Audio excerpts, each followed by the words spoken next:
ভারত বাংলাদেশের বিভিন্ন সীমান্ত এলাকায় হত্যা চালাচ্ছে এবং পাশাপাশি ভারত বাংলাদেশের পানি আগ্রাসন চালাচ্ছে পানির মাধ্যমে নদীতে বিভিন্ন নদীতে বাঁধ দিচ্ছে। যেমন পদ্মা নদী বাংলাদেশের, ভারতের প্রান্তে নাম হলো গঙ্গা। এই গঙ্গা নদীর উপরে সেই যে বাঁধ দেওয়া আছে আপনারা জানেন, আরও বাঁধ দেওয়া আছে বিভিন্ন স্থানে। এই দিয়ে বাংলাদেশের নদীগুলো শুকায় দিচ্ছে আর বর্ষার সময় বন্যায় ডুবিয়ে দিচ্ছে। ভারতের এই পানি আগ্রাসন মোকাবেলার জন্য বাংলাদেশের কিছু উপায় বের করতে হবে। সেটা হলো বাংলাদেশ তার নদী শাসনের মাধ্যমে বর্তমানে কৃষি উন্নয়নকল্পে ও নদীর পানিকে ব্যবহার করে তার দুঃখ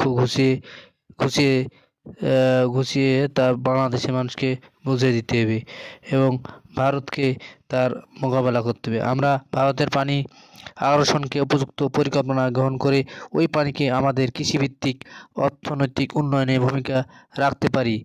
এজন্য বাংলাদেশের বন্যা নিয়ন্ত্রণ ও পানি উন্নয়ন প্রকল্প BFCNWTDP নামে একটি প্রকল্প স্থাপন করতে হবে। এর মাধ্যমে ভরা বর্ষা শুষ্ক মৌসুমে ভারত বাংলাদেশের সব আভ্যন্তরীণ আন্তর্দেশীয় নদী, খাল ও অন্যান্য পানির উৎসের যা ভারত থেকে সরাসরি বাংলাদেশের অভ্যন্তরে প্রবাহমান তাদের বাংলাদেশ প্রবেশ মুখের প্রস্থ ও দৈর্ঘ্য গভীরতা পরিমাপ করতে হবে এবং ভারত যেভাবে বর্ষার সময় তাদের সুইচ গেটগুলো খুলে দেয় সেটা বন্ধ করার জন্য জাতিসংঘকে চাপ প্রয়োগ করতে হবে। অন্যান্য আইন যেগুলো সংস্থা আছে সেগুলো সংস্থাকে চাপ প্রয়োগ করতে হবে। বাংলাদেশের উজানে খাস জমিতে বড় বড় পানির আধার রিজার্ভারিয়র নির্মাণ করে পানি আটকে রেখে মাছ চাষের আওতায় আনতে হবে। পাহাড়গুলোকে মরিচ পেঁয়াজ চাষের জন্য ব্যবহার করতে হবে এবং গাছপালা তৈরি করতে হবে। ভারত নির্ভরশীলতা দূর করতেই হবে। বড় বড় কৃত্রিম হ্রদ তৈরি করে সেখানে থেকে পানি বিদ্যুৎ তৈরি পরিকল্পনা করা যেতে পারে এবং বাঁধের ওপরে বাঁধ, যারা ইন্ডিয়া যে বাঁধ দিয়েছে এই বাঁধের বিপরীতে বাঁধ তৈরি করে এটাতে কৃত্রিম একটা হ্রদ তৈরি করে সেটাকে বিদ্যুৎ উৎপন্ন করা যেতে পারে।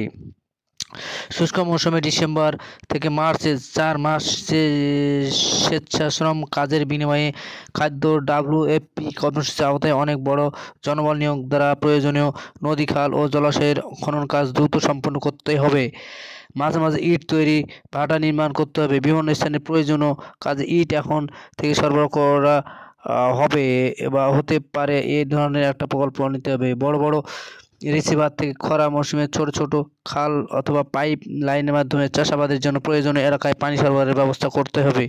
প্রকল্পের আওতায় বিভিন্ন প্রকল্প বা সব পুকুরের বড় এবং পাড়গুলোয় সুপারির চাষ রোপণ করা যেতে পারে। এক সময় BFCNWTDP এর জন্য একটি আয়ের উৎস হতে পারে।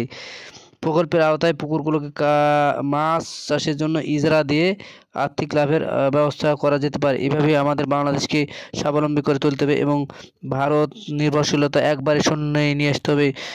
ভারত আমাদের বন্ধুরাষ্ট্র মনে করতো আগের কিছু মানুষ, কিন্তু আমরা এখন মনে করি বর্তমানে ভারত একটি শত্রু রাষ্ট্র। কারণ তারা পানিতে মারার চেষ্টা করছে, ডুবানো, এবং খরায় চেষ্টা করছে মারার, এবং চেষ্টা করছে গুলি দিয়ে সীমান্ত এলাকায় মানুষ হত্যা করে। এজন্য আমরা সব দিক দিয়ে সচেতন হব এবং ভারতের সাথে সব ধরনের সম্পর্ক ছিন্ন করাটাই সবচাইতে ভালো বলে মনে করেন অনেকেই। এ বলে আজকের মতো এখানে আসসালামু আলাইকুম।